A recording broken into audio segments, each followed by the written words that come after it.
like the Cavs, we gotta let them know. They got it with a shield for Beasley. They got it with a shield for Beasley. They like the Cavs, we gotta let them know. You are now locked in with Antoine Spivey. This is EnDaZone Sports.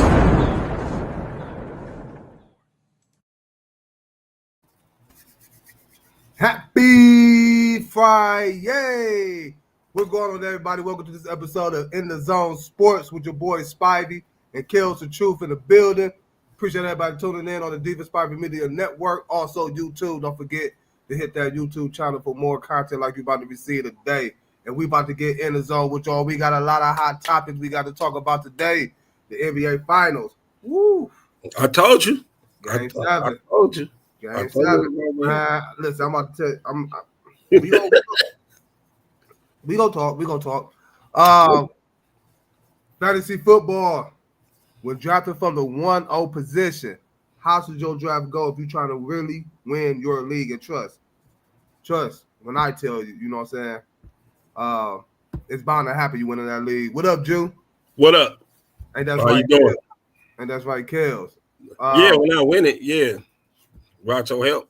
Yeah. I'm gonna go ahead and take care of that. We got Friday's Cut 5, Keep 5 NFL wide receiver edition. Kels, I'm gonna give you some names. Okay. You go blindly. Either cut 5, keep 5. You don't know what name. I ain't told you no names, no nothing. Right. I'm gonna see how your cut and keep list is. And we also gonna talk about players who can possibly outplay their ADP rankings this year in fantasy football. Currently how it is. Now we know things gonna change, but who can possibly outplay their ADP? You ready? I'm ready. What's up? Let's get to the NBA Finals. Since Mr. I told you. Pacers tied it up 3-3. I'm gonna listen to see what you got to say, and then I'm gonna tell you how I really feel about it. You know what I'm saying? How I really feel about it. But nevertheless, we got a game 7 happening Sunday. Indiana, OKC, and OKC. I think that really gonna be rocking, man. What was your intake from game 6? Well, my intent for game 6 was that Indiana got a great push for Halliburton because he played on a strained calf muscle. Halliburton played well. Obi Toppin once again scored over 20 points. It seemed like when he scored over 20 points, Indiana win. Miles Turner didn't have a great game, but his defense on Chet is doing great things because Chet has really not had a good series. Going back to OKC, like you said, that place gonna be rocking. OKC probably gonna be mad. They're gonna try to get up by 20 and try to sail through here. But hey, Indiana might take this now. I said if it's a game 7, I'm going with Indiana, so I'm going with Indiana. They turned over OKC. OKC had 21 turnovers, which was the highest they had in this series. 23. More than they had all series.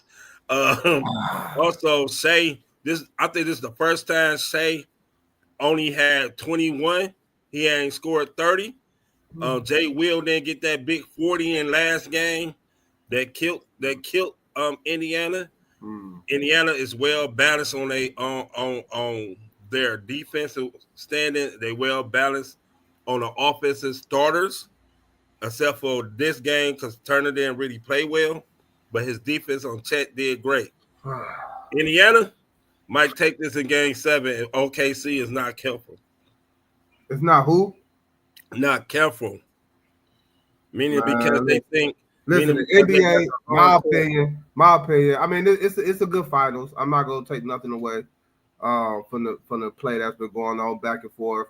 2 good offenses, 2 great defenses. Indiana, which defense stepped up towards the end of the season, going into the postseason, has been playing well. OKC has been having the top defense all season long. But for me, it was already a lot of chatter going into the finals about the 2 teams that was playing anyway. You know what I'm saying? So what the NBA want to do, they playing good. Let's extend them. It's all about that money, man. Because you can't sit up here and tell me. You just said. Let's start with Shea. Goes out to 8 turnovers. Really? That can happen. Really? Really?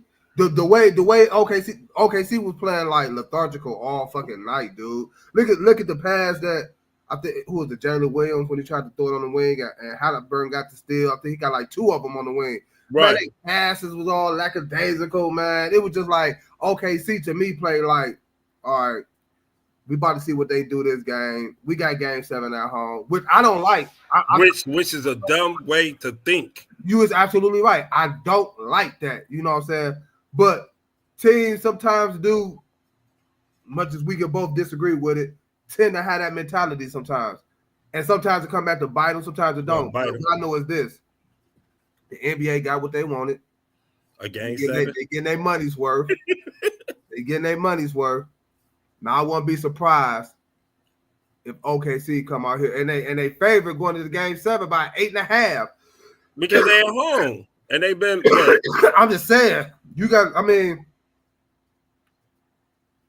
as you just put it, the way Indiana's playing, which I'm taking nothing away from them. 2 games. They are playing good. You know, they got a lot of people. Games. They got players that's stepping it up. TJ McConnell. I'm gonna get on him in a minute too. But I think again for me, the NBA got what they want. It's a game 7, and OKC. I won't be surprised if OKC come out and you said it when you first spoke. Excuse me. That you won't be surprised if OKC try to get up by like 20 early. They're gonna have to. I won't be surprised. Man, I ain't even gonna say that. Like, man, I just think man, it's something weird. Something weird is about to happen. Something crazy about to happen to where I'm telling you, man, like I think the NBA really, I ain't gonna say really, but I think the NBA would like to see a dude like SGA, the face of the league, and what way to do it. Something happening in the game 7, he just a rub, boom, OKC win, yada yada yada. You know, the rest is history. But or some weird, like you said, can happen, and Indiana come out there and win this series, like they've been winning, like they have been winning. It could be a weird situation when Halliburton hit another 3 to win the game in the buzzer. Then that will catapult Halliburton into a stardom type player. So that's typical. That's typical coming from you. You know what I'm saying? Why is that? Because you go always hope for the underdog to do something, so you could be like, "I told you so." Because I like you never. I ain't never said I told you. I'm not that person. You say what? I'm not that type of person. I just like going against the grain a little bit. But OKC, nobody thought OKC or Indiana be in the game 7, especially after how OKC thrashed them at home that one game. And the thing about Indiana has one on that court, so that's a plus going to game 7. OKC one on their court. I get it. Yeah, I get it. Though. This is the last game of the season. This is for the championship. Who won it more? You will see who won it more. Do SGA want it more, or do Indiana and Halliburton want it more? We will find out. I just think in the game 7, I just think when I say like some crazy things can happen, I won't be surprised if you see SGA go to the free throw line 15 to 20 times in game 7. He probably will. Because MVP. He probably will. Home, game 7, you got to give him something. You know what I'm saying? I won't be surprised something like that happen. And you said it. I won't be surprised if that happened. If a Halliburton game winning 3 or somebody hit a Naismith game winning 3, like this series, we done say. I feel like we done saying a little bit of everything. We have in every which way, shape, or form in this series, as far as how you gonna win the game, lose the game. Right. I won't be something. It's gonna be. I won't be surprised if this is a Siakam game, because he been in the playoffs. Siakam been playing right now. Siakam an MVP if Indiana was to win it. Siakam been playing well he been playing well all playoffs. Woo! Speaking of Siakam, this might be a Siakam game. That dunk. Oh yeah, my goodness, the dunk was nice. Oh my goodness, like, sheesh. Okay, Pascal. But game 7 Sunday. You going with Pacers? I'm going with OKC at home. Yeah, I'm going with Pacers. I think it's gonna be a big game Indiana. I mean for OKC, and they will get the dub and get their first world championship. This might be the first for everybody. Yeah. Indiana too. Cut 5, keep 5. NFL wide receiver edition. Kels, you don't know who I'm about to give you. Okay. I'm about to give you 10 players. Okay. I got to cut 5. You want to name all 10 now and then wait? No, I mean I'm gonna name one, and you Okay. go either keep them or cut them. I'm gonna name the Okay. second one.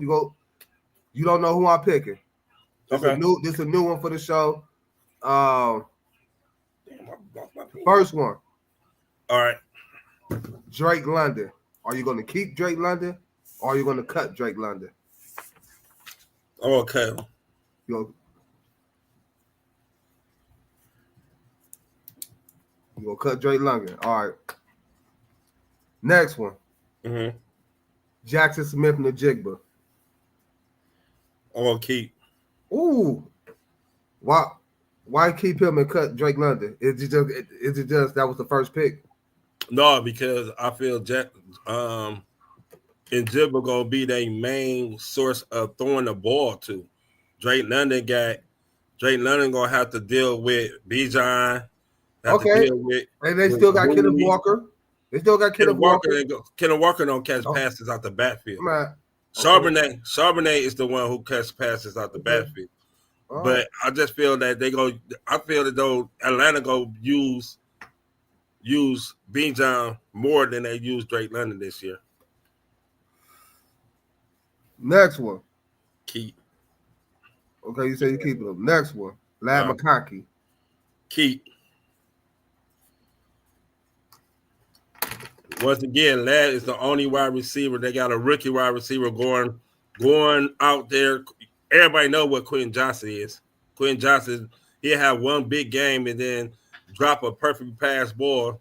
So Lad McConkey is the number one wide receiver on that team. Okay, now can I flip what you just said in the previous With Drake London? with Jackson Smith-Njigba? Uh-huh. You not worried about Amari Hampton or Najee Harris? No. Taking away from some of Lad McConkey targets this year. I don't think he's gonna get. I think he's gonna be effective. I really do, but I don't think it's gonna be like how he was last year. I think team, like I told y'all about Baker He's Mayfield. in the slot. Okay, the slot is the easiest way to get the ball to a sneaky wide receiver who can run routes. And it's also easy for a good defensive-minded team like Cleveland that are locked down on that. You know what I'm saying? Like you got teams that can't. I think last year against he had over 100 yards. Okay, last year we had a whole bunch of fucked up ass injuries too. So, but it's cool. Okay.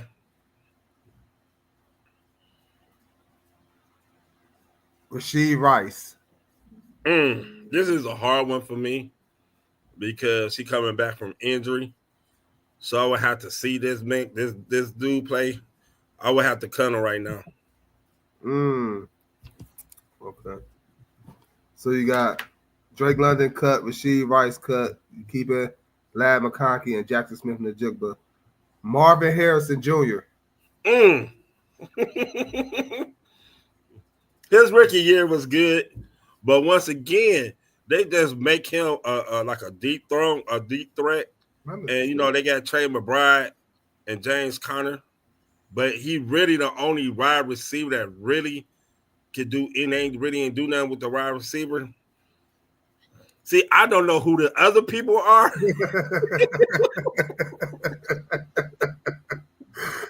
So just to be on the safe side, I'm cutting them. Oh, okay. Jameis Williams. See, that's what I'm saying. Marvin Harrison. You know what? I think just cut Marvin Harrison too. Yeah, I know. I think this year, Jameis Williams, the offensive coordinator, the new offensive coordinator, Detroit came out and stated that they want to get him more involved in the game. So I'm thinking they might do more little trick plays for him, reverses, gadget plays, screen plays, and all that they used to do with Amon St. Brown. Sound like you're keeping him. I'm gonna keep him for the safe side. All Wow, okay. I might not like it, but So you got Jackson Smith-Njigba, Lad McConkey, Lad McConkey, Jameis Williams, Jameis all you Winston. keep it. And you cutting Marvin Harrison, Rasheed Rice, Mm-hmm. Drake London. Yep. Next up, Garrett Wilson. I'm cutting him. Damn, why you cutting him? Well, you ain't got faith in your boy Justin? I love Justin Fields, and I think and Wow. I really think they're gonna be a good combination. But the thing with the Jets with me right now is Eric Glenn is a defensive coordinator which gonna love to run the ball, and he got talk about he gonna use 3 backs to run the ball. So most likely Justin Fields is only gonna throw the ball like 20 times, and then only 20 times, 20 attempts. They're gonna run the ball like 40 times. So they're gonna mess up. Man, that dude been consistent. Yeah. I don't care who the quarterback has been for New York. Man, But he's not. he made Aaron Rodgers at least look somewhat relevant last year to me. Garrett Wilson, Until you got Devontae Adams. huh? When Devontae Adams came in, that's when Aaron Rodgers really showed that Even before Devontae Adams got there, he was still getting his targets. Yeah, he was still getting his volume. You know what I'm saying? Like, yeah, and he was, when he had the opportunity, he was producing. Ooh, you cut him, and then you cut him quick. Because I know what they're gonna do. I know what the Jets are trying to do down there. They're trying to run the ball. That's what you're gonna keep assuming. No, they are. Brian Thomas Jr. You know I'm keeping him. Just because it's biased. Bias. Okay, so you keep it James Williams, you keep it Brian Thomas Jr., you keep it Lad McConkey, you keep it Jackson Smith-Njigba, you cutting Garrett Wilson, you cutting Drake London, you cut Rasheed Rice, you cut Marvin Harrison. Next one. Terry McLaurin. How many I got that I keep? 1, 2. You got to keep one more. And you don't even know who the next one is. You know what? I think I'm gonna cut him for the simple fact that they're gonna try to taking a chance. I think they're gonna try to involve Debo more because Debo gonna try to take. I think McLaurin gonna be the deep route. And I like Scary Terry though, the deep route. But I think Daniels, the league gonna catch up to Daniels a little bit more, and now he ain't gonna have that much time to throw the long ball. And I think Debo gonna be the my one.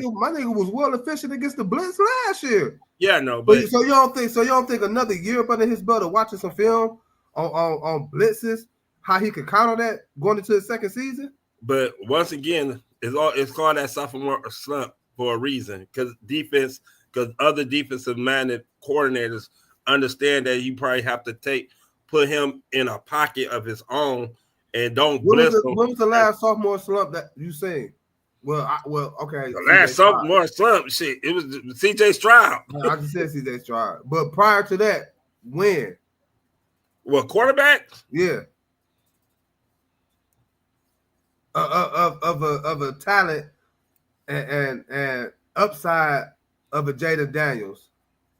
I really can't name one right now, to be honest. Exactly. But it happens.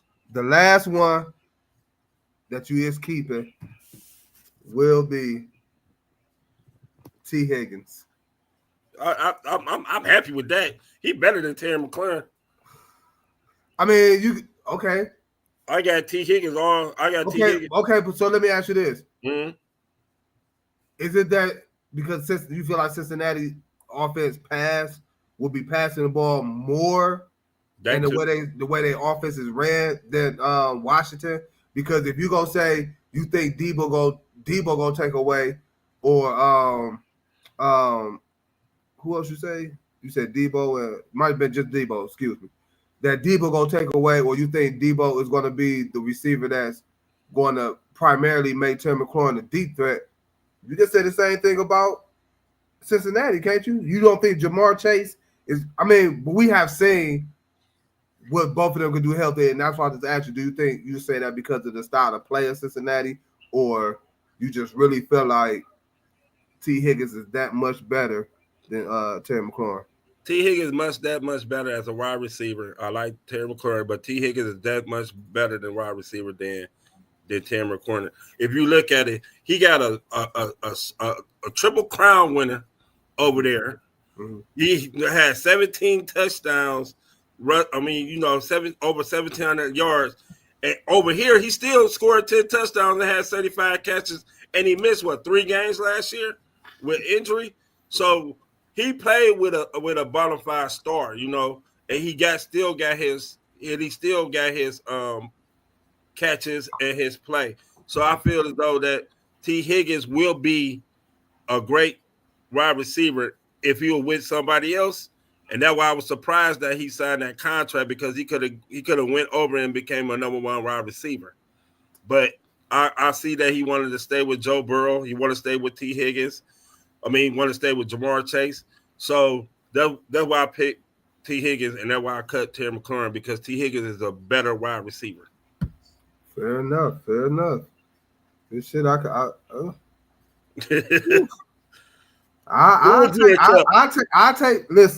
I take your as people say, one man's trash is the next man's treasure. I take your Marvin Harrison, Rasheed Rice, Drake London, Garrett Wilson, and Terry McLaurin. I take that. but I look at Marvin Harrison. I think Marvin Harrison is going to be better this year. I think a guy with that potential and that talent, I don't think an organization can keep ignoring that. I think him and Kyler Murray is going to get on the same page. Well, they better give him better route running. He can run every route. Listen, that's the part of the thing. He ran hell of routes last season. I just think Kyler Murray, wasn't looking at him, because you could go back and look at their whole season and see it was a whole bunch of plays where Marvin Harrison is wide the fuck open. Kyler Murray didn't even look at his direction for some odd reason. I don't know what it is. I'm not going to start making assumptions. I'm not going to start trying to put things out there. I'm not about to start trying to stir up anything. I just don't know why that happened. But I do think that Marvin Harrison is going to be better this year, coming up this season. Well, he led all rookies in separation from his routes. So maybe Kyler Murray, maybe that one the first read, which I don't understand. That should be your first read. But when you got a tight end like Trey McBride on your side, and he's breaking wide open free, it's easier to see that. But they're going to have to get him screenplays. Make it easy for him. Make it easy. Like every good star wide receiver get an easy 3 catches a game, like a screenplay or anything like that. They didn't even do that last year. They did. They did. I watched a lot of Arizona games. I watched a lot of their games, and I did see they was running plays to where, they was trying to get him open, and some he got open again. Kyler Murray just wasn't looking his direction. He made some big plays last year. As you said, he led all rookies. With all that being said, in yards, I think his touchdowns is going to go up a little bit more. He had 8 last year, which is great for a rookie. Yeah. He didn't have a bad. He didn't. It was just everybody was expecting a BTJ kind of, or nobody. I'm not gonna say him, man. Like no, I just think everybody was expecting more out of him, considering he was the best to me receiver coming out that year. Like all around receiver in college football, he was the best. You see what he did in O State. And 2, you got the Harrison Jr. name behind you, you know what I'm saying? Like, and he was being linked up with Kyler Murray. And the way Arizona plays, you know what I'm saying? People just expected more than what he did. And again, it wasn't a bad season. It was just, I thought we was gonna get more. But moving on. You said for draft. Okay, I see now. If you had the number 1 pick in the draft, this is how I feel like your draft should go. I'm gonna throw some stuff out there for you, Kills, and you tell me, do you agree with it? Don't agree, and but it's hard for me to ask you this because you already the type like you can see the best player on the board, but you would bypass him just to get the player you just so in love with. But if you got the number one pick, I think your first overall pick this year should be Jamar Chase. Do we agree with that? Well, you still got B. John and Saquon, but I will go with Jamar. Okay. Triple I crown. always gonna go with a wide receiver. Huh? I always gonna go with a wide receiver. I mean, this year to me, I think it's tough. I think it's tough because, like you said, Bijan Robinson. Like, if I had the number one pick and it's me, Well, I'm thinking like I could damn well pick Bijan and be very comfortable with that, and be very comfortable just because we discussed how we feel like Bijan Robinson is going to come into the season and the role he's going to be in, the volume he's going to get, offensively, especially with Michael Penix Jr. back there as quarterback this season. Second round, you come back, you get that second and third back to back. The second round, I feel like value wise, if you're really trying to secure, especially from that number one spot, you go need players in positions that's going to get you points. You're talking like 18 to 20 points every Sunday, you know what I'm saying? Because you're not picking for a long period of time once you get that back to back. Picks. So you really got to be strategic. I feel like with the number two pick, it's not a bad idea to take a Trey McBride. I don't think Brock Bowers is going to be there, but you mentioned Trey McBride on the last segment. I think that lock up your tight end position. If you think it's smart, you got Jamar Chase. You got Trey McBride, the tight end, who's been the number one tight end in fantasy football. You think Trey go stay there? You think Trey go be? It's either going to be between him and Brock Bowers, in my opinion. I think Brock Bowers is going to go before Trey McBride, especially at that number one. At that number one spot. Bowers been going early in some procrastinators. Like if it's a 10-man, he been going like 10. If it's a 12-man, he been going like 11. That's what I'm saying. I think and this is all based on if you're really trying to win your league. Oh yeah, at that number totally one agree. spot. You know what I'm saying? Being smart with it and looking at the volume, especially each position on what a player can provide for you. Then I think with that back-to-back pick, then you go RB. You get your RB1. So who you think would be there? I think RB1, you take Bucky Irvin. Bucky? I think you take Bucky Irvin that third round. If somebody like Jacobs there, I have to take Jacobs. I mean, Josh Jacobs was my alternative, but Lamar at number 3. Hey, third round. I'm gonna get to that. But I'm not again, Kels. This is if you're trying to see. This is why last week I started off the show by saying I'm your future GM, and we're gonna do. No, I agree with the tight end position, but we can disagree on the running back because I think Jacobs is a better running back than Bucky Irvin. Okay. I think again I got Josh Jacobs could be a 1B, but I think volume wise, I think but James Cook might be there. I'm not. See, you looking at James. See, and this is why you're not successful. You're looking at James Cook, what he did last season. So you looking at the same thing with Bucky Irvin? What I'm not knocking you for that, but I'm just saying going into this season, you're looking at how things have shaped up, how teams have reshaped their teams, whether it's Buffalo, Cincinnati. Every team have did something differently. And I'm looking at, you know what I'm saying, going into this season, like especially fantasy-wise, from each position, if you're really trying to lock up your league, you know what I'm saying, and do the thing. I agree with going back. So in the fourth round, I'm going to take If you can snag this guy in the 4th round,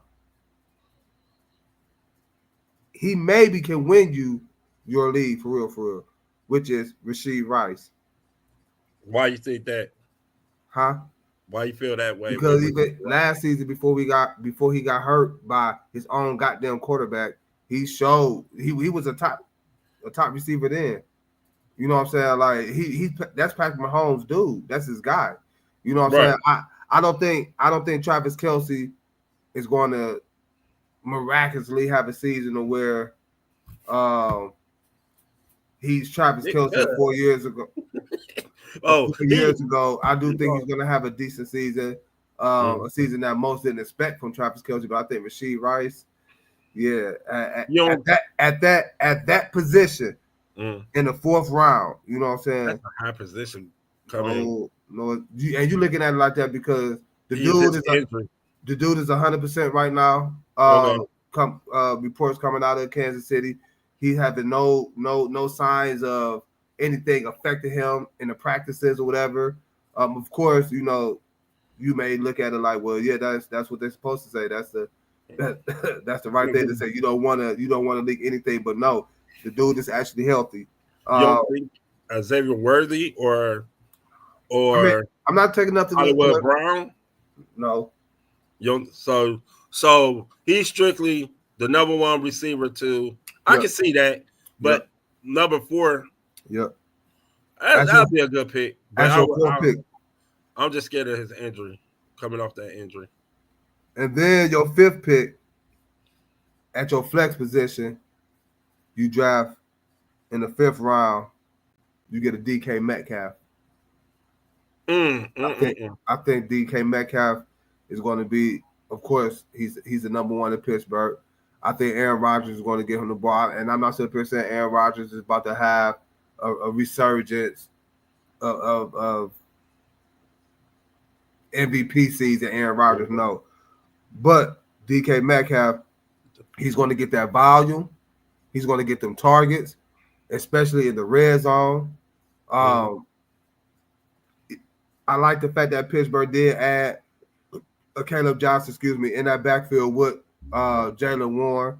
Pittsburgh still do like to run the football. I think that's going to also help Aaron Rodgers, especially once again when they get Okay, he said you had him in the 4th. I mean, this is this is based off of if you had the number 1 pick. If right, you really trying to win your league, if your league is doing what they're supposed to do at each pick with the number 1 pick. So you'll go. So far, I see you go wide receiver, tight end, running back. Oh, you talking about Rasheed Rice? You say what? So far, I get you go wide receiver with number 1 pick, tight end, or you can verse because you got that number 2 pick. You could go running back with your 2nd pick, tight end at your 3rd pick. Right. Then you go wide receiver, and then you go wide receiver back to back, 4th and 5. Mm-hmm.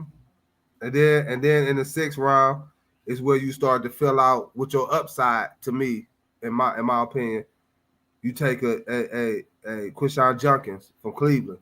I believe he's going to get the bulk of the carries in Cleveland. So you'll take him over Connors? I don't think again, listen to what I'm telling you. Yeah, I know what you're saying. At that number 1 spot. Right. I don't think Connors is going to be there by the time that pick comes in that 6th round.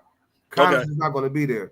Now, if you want to go in the 5th round, if he's there and take him, which I don't think he will be, but if he's there, instead of taking DK Metcalf, if you want to take your chance and take James Conner in the 5th, you may get him at that 1-on-1 spot. You may, but drafting from that position, Connors is not going. I don't think Connors is going to make it to that person unless people just don't really know what they're doing in fantasy.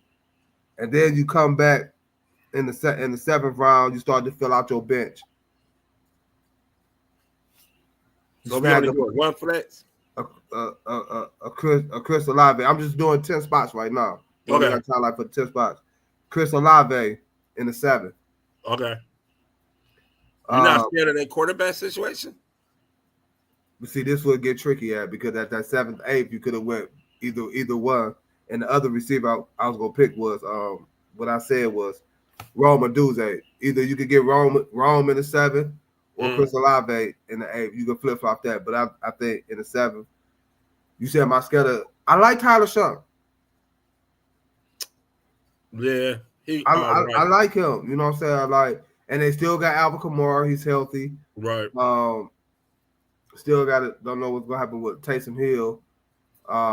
He's still injured, right?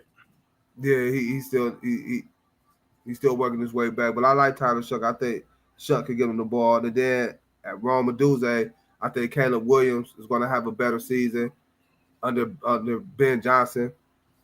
We talked last week about how we think he's going to utilize that offense period, like DJ Moore. So we're playing the Amon St. Brown role. Rome Duze more the Jameis Williamson role, where he making the big plays up the field. Although DJ Moore can make big plays up the field as well, as we said in the past. And they get Luther Burton too. So yeah. So and then in the 9th, 10th round, in the 9th or the 10th, again, that this where I feel like you get your quarterback and another bench, which would be at that position. You compare Trey McBride with Kyler Murray. I think Kyler Murray's gonna be there, huh? You think Kyler gonna be there at 9th? Yeah. Again, this is based off the one-on-one position. And if people in your league actually know what they're doing, I think Kyler Murray could be there at number 9. When you compare him up with Trey McBride. And then the last one would be Brian Robinson Jr. from Washington. Oh, I like Brian Robinson Jr., but he get injured, and who's competing with him in that backfield right now? Eckler? He's more of a pass catcher.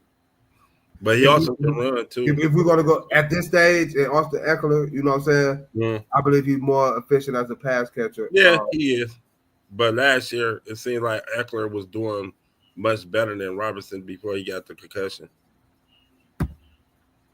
Don't give the game away for free. All you gonna do is pick. Not in our league. All you gonna do is pick Kansas City Chiefs and all that, but it's all right. Hey, Will last year he did.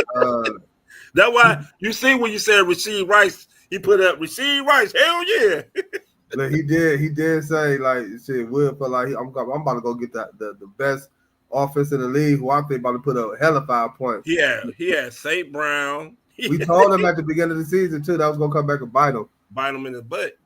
Kale's gonna give us from the second position on the next show. Kale's also gonna give us his cut 5, keep 5. With how he want to do it, man. I hope he brings some good ones, man. But yeah, if you're trying to win your league and you got that number 1 pick in the draft, hey, that's a winning team right there. Kyler Murray, Bucky Irvin, your RB1, Quishon Junkins, Jamar Chase, Rasheed Rice, Trey McBride, DK Metcalf, Chris Olave, Rome Duze, Brian Robinson, and it's more you can fill out your bench with. You got other running backs you can plug in there, especially for the bye weeks. But that is a winning squad. So, hey, make sure I got Quishon Junkins. I like Quishon, but as I'm the only rookie that I might even think of is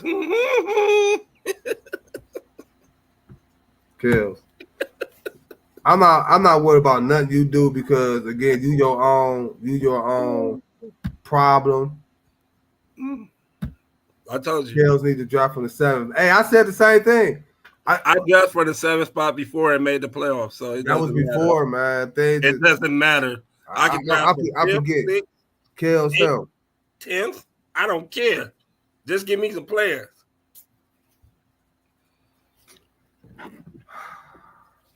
And this is why. Again, I did do one dumb move one year, though. I drafted Justin Field too early. Being thirsty. You know what I'm saying? Too early. Being thirsty. because what you was so in love with, it came back and bit ya. I still made the playoffs, so it didn't matter. Look, there you go, Ben, selling for complacency. No, you I would mean, never be hey, successful. You would never. with an F up, I still got to, you know. Let's talk about some players who you think going into the season right now that you can see outperforming the current ADP rankings. I can see James Conner outperforming his ADP. Chris Godwin and Najee Harris. They're the three players that they got at 54, 74, and 84. So you right now they say that Chris Godwin, I know he's coming off an injury, but just like Rasheed Rice, before God was leading the league in catches and receiving yards with 50 and 576 yards with 5 touchdowns, and he got Baker, and Baker really liked Godwin in that slot receiver. You're not afraid of the emergence of McMillan or them drafting In Buke? yeah. No, because Godwin is the slot receiver. Godwin's gonna be that dude who catch them. And the emergence of the tight end who had a nice season last season. No, because the one thing Baker does do is Baker does deliver the ball to other receivers. Mike Evans might be the touchdown guy. Mm-hmm. Godwin might be the in between guy who catches the screen. McMillan might be the deep guy. You know, then you said with Bucky Urban, so down you and Rashad White back there, and I'm not too much worried about it. Rashad White gonna be people go. I understand Bucky Urban and this fascination with Bucky Urban. I get it. Bucky Urban came in there and took it by storm. I understand that. You know, it's great. But Rashad White is a capable backup just in case something does happen. And he can do the only thing that I think Rashad White should work on is how he run in between the tackles, how he run the ball. Catching wise, Bucky Urban don't got nothing on Rashad White catching wise. This is my opinion. Catching wise, he doesn't. Running the ball, Bucky Urban is a better runner than Rashad White. But catching the ball, Rashad White is better. And it depends on what league you in. Catching the ball as a running back is good. Najee Harris does be getting disrespected all the time. Najee Harris at 84, they got Omari Hampton. I forget you. You roll it with the underdogs. No, Najee Harris. Kills for the people. Kills for the people. Najee Harris last 4 years have rushed over 1,000 yards and combined and averaged 8 touchdowns a year when he was with the Steelers. And his rookie year, he caught 72 passes. Then all of a sudden, he don't know how to catch because they brought in another offensive coordinator. Now, give Najee Harris. Najee Harris is like everybody, like every big back. You have to feed him for him to be productive. But they went out and drafted Omari Hampton, but I still think he going to outshine that 84 pick. Now, is he going to have a better season than Hampton? I think he going to start off the season with better. I think because Hampton is a second round pick, they're going to force feed Hampton in there. That's how I believe. Because there's a reason why they went out and got Najee Harris, and the only reason they picked Hampton because his talent was too good. Nobody was talking about. We was talking about the Chargers getting a running back, but not that type of style running back. We was talking about a pass catcher running back, like a RJ or a Trevor or a Trey Henderson, but he failed. Kills you is a funny dude, man. So that's the three. Those are 3 players I think they're gonna outshine a ADP. I can agree with the Chris Godwin, depending on how healthy he is coming into this year, coming off that horrific injury he had last season. So I can see Chris Godwin. Najee Harris, I can see Najee Harris having a typical. I don't know why you so infatuated with Najee Harris. I don't know, man. Because Najee Harris is a talented running back that because he doesn't break the long runs like most. I mean, like, but he's not built like that. He's not built like a Derrick Henry who can break a long run. But if you give him the ball in situational times, he can give you a 3 or 4 yard gain or a touchdown in the red zone. And what we talking about? No, I'm not taking Najee Harris in the second round. Will funny, man. Will is funny. Hey, every year now, if you put every year funny. Najee Harris on somebody's team who wins a damn championship, most likely all the time. If you really look at it, You wasn't on my team. None of my teams. well, that's because you traded for Bijan Robinson and everybody else that was a superstar. What? What? They're only 3 players that I picked, and I guarantee you they're gonna go ahead Go back. And- Go back. and beat their ADP. What you I'ma just say? take that. I said you traded for every superstar. What Yeah, superstar did I Bijan. trade for? Bijan Robinson. You said I traded for every superstar. Tell I me was every just superstar. being fatigued. I'm being, Okay. Oh, okay. and it's not. I was just being sarcastic.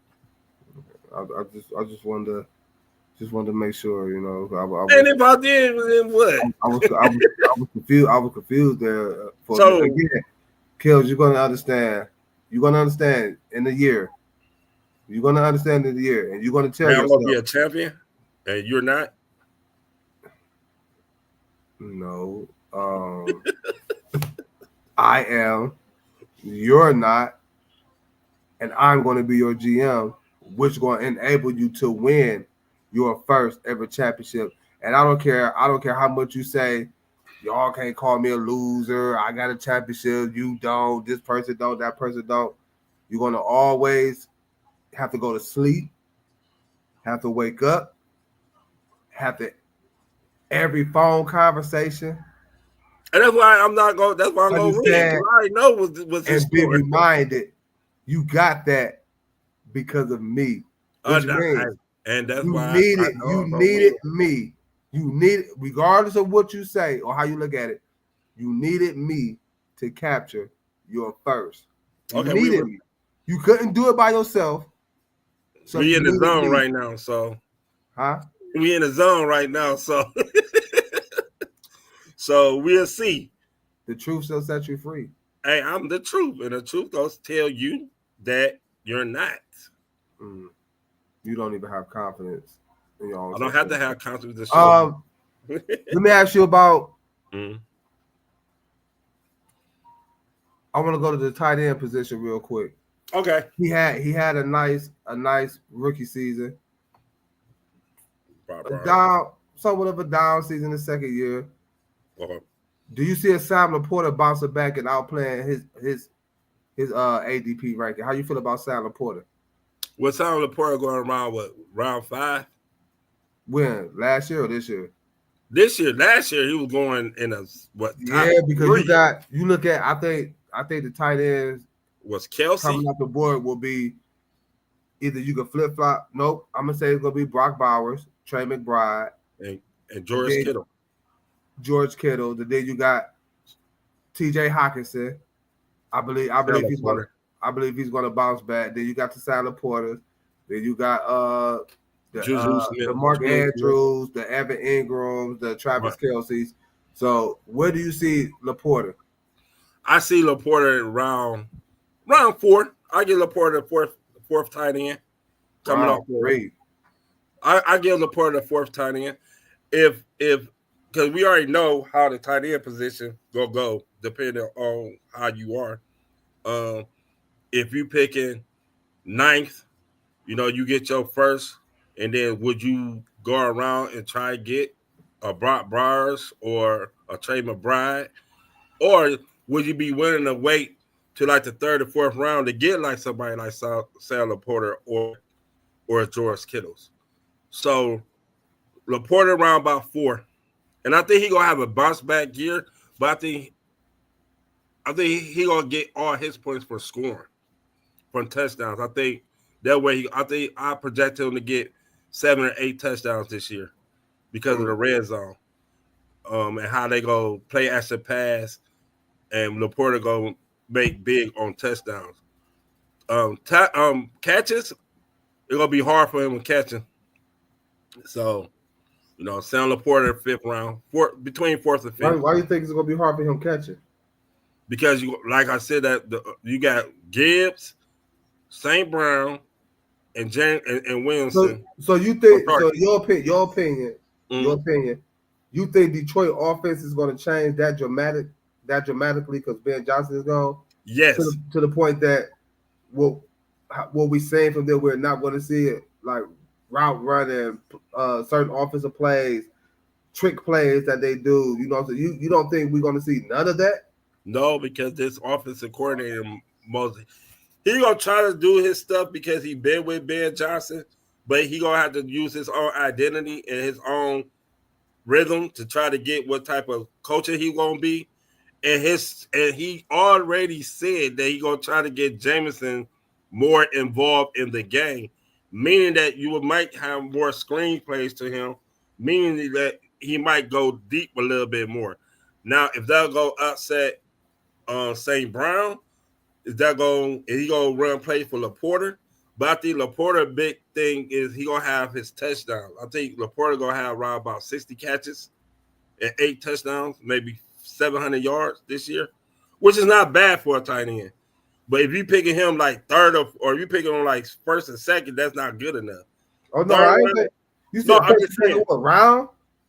No, I'm just saying. So I feel as though Laporta gonna be the 4th tight end coming off the board, but you also got Smith from Miami. But I think Miami gonna try to go back to the deep throwing. Sam Laporta 4th, yeah. 4th and 5th. Again, you got Brock Bowers, Trey McBride, George Kittle, and then you got I think Laporta that's 4th best tight end. So you take Laporta over T.J. Hockenson, right? Yes. Okay. I'm definitely taking. Then it go be Smith, Hockenson, Smith, maybe Tucker Kraft. Because Tucker Kraft is. So where are you putting Evan Ingram? Evan Ingram. Bo Nix with Bo Nix. Yeah. Evan Ingram probably. I'll take him before I take Hockenson. Ooh. I'll take Ingram because Ingram. Is it because of Hockenson injury that he suffered? No, it's because you got Jets over there and you got Addison. And you know who they're going to be looking for. He was there with them before and he was still producing. But it's also the quarterback. I don't know how J.J. McCarthy going to play. I mean, I have to look. You got to look at the quarterback. And J.J. McCarthy in college. You said the same thing about Darnold, and then when Hockenson came back, he was still getting his targets. But it wasn't like a Hockenson year. Of course, it was. He was coming off an injury. He was still. He came back late in the season. Yeah, I know. When he came back, he was still getting that volume in them targets. Right. You know what I'm saying? Like so. But that was Sam Darnold. What I'm saying is. What you just said, you don't know how the quarterback gonna be. I don't. And then you said he got Jefferson and he got Addison over there. You said the same thing about Sam Darnold when he became the quarterback. They got Jet, they got this, they got that. And who he was throwing to? Jets and it took Addison a while. We had a conversation where we felt like, I mean, even though Justin Jefferson to me is the best receiver in football, he had games where he did good, but we was having a conversation of him not having a Justin Jefferson type season. We was having that conversation last, and again, not saying he was playing horrible like we was. Oh man, dude, like man, you fucking up, man. Like no. We were just saying what we was accustomed of seeing. Oh yeah, from Jet. You know what I'm saying for Jet. Right. So, no, I ain't mad at it though. You would take Hockenson over Ingram in that Sean Payton offense, which is tight end friendly. Right now, I will say yeah, because one thing I know is Minnesota's going to pass the ball. I think more than huh? I think this year because he got faith in Bo Nix, I think they're gonna throw the ball a little bit more. If you look how they That's a structure their possibility. team, That's a possibility. they got 2 wide receivers. They got Patrick Bryant in the draft. They Marvin Mills supposed to be more involved in the offense. You guys still got him on special teams. And they also Then they drafted drafted R.J. Harvey. right, and they picked up J.K. Dobbins. And they picked up J.K. Dobbins. So that's that play action pass throw to because what is Sean Payton known for? Look at when he was with Alvin Kamara. Throwing to the backs. Throwing to the tight ends. Look, he had Jimmy Graham and Taysom Hill. You know, doing Taysom Hill, you know. Taysom Hill was doing everything from receiving the quarterback to Jamar running back to the water boy to special teams. Yeah. So he did everything. So I mean, and then Evan Ingram did last year caught a lot of balls, but his yard per average is not great. Again, balls. He was hurt last year. Okay. And I'm not taking nothing away from Evan Ingram. You can't be mad, you know what I'm saying? Like, but I think it's a possibility he can outperform it, which I like him with Bo Nix. You know what I'm saying? Like you mentioned the play action, and what's one of the most safety blankets in the play action if somebody guarding a deep route off that play action, your tight end. What about Njoku? I forgot about Njoku. Now he did have a great season. I mean, I can say great, but he was balling with Flacco. You know what I'm saying? Took over as the starting quarterback for the Cleveland Browns. His ball was missing too. Oh yeah, but he really was bought out with Flacco. Hopefully they can rekindle some. Man, listen, right now my Brownies, man, like this whole. I don't know, man. I'm kind of. We have a conversation about that later on in life because right now I am not. Man, just put somebody in there who can be competent. You know what I'm saying? You said competent. Yeah, who can be okay. You know, if it's Flacco, okay, but we're gonna have to get that taken care of. Yeah. We really have to because without a quarterback, the Browns is never gonna do nothing. Never. That's why I said, man, I ain't want to get on that, man. You brought them up, man. And I brought in Njoku. That's the Browns. He a good tight end. He probably going like 11th. He'll be my second tight. He'll be my second tight end. He catch the most difficult passes and could drop the most easiest passes, but I guess he gonna catch them when they matter, man. But no, I like Njoku. I always say throw the ball high. Just throw the ball high. Yeah, he goes up there and get it. Hey, great show today. Great show. Great insight on how you feel. It's your turn next show. Appreciate everybody that tuned in tonight on the Deep Inspired Media Network. Also on YouTube. Don't forget to subscribe to the YouTube channel for more content like you received tonight. Come to the Ravens fan club. All right. Hey, listen. The Ravens is the old Browns. He keep talking his Ravens stuff, and we gonna get on them too. I like to pick up a J.R. Alexander though. Yeah, that was a good pick. I like that. But from what I'm hearing, Pittsburgh trying to counter that by trading for Jalen Ramsey. We'll see how that goes. But I do like Pittsburgh Jalen Ramsey for safety or for a corner. Safety. Oh, him and Micah Patrick back there. And you still got Joey Porter Jr. But I like it, man. I do like the J.K. Alexander pickup though for Baltimore, man. Like again, this division, AFC North was once the best division in football. It seems like they're trying to get back to that. Appreciate everybody again for tuning in, man. We're gonna catch y'all same time, same place, Monday, 7 p.m. on the Deep Inspired Media Network and also on YouTube. Hit that subscribe button to the YouTube channel for myself, for Kels. Y'all stay safe, man. Happy weekend. We out of here. Deuces. Like the Cavs, we gotta let them know. We got it with a ship for bees. We got it with a ship for bees. Like the Cavs, we gotta let them know. You are now locked in with Antoine Spivey. This is EnDaZone Sports.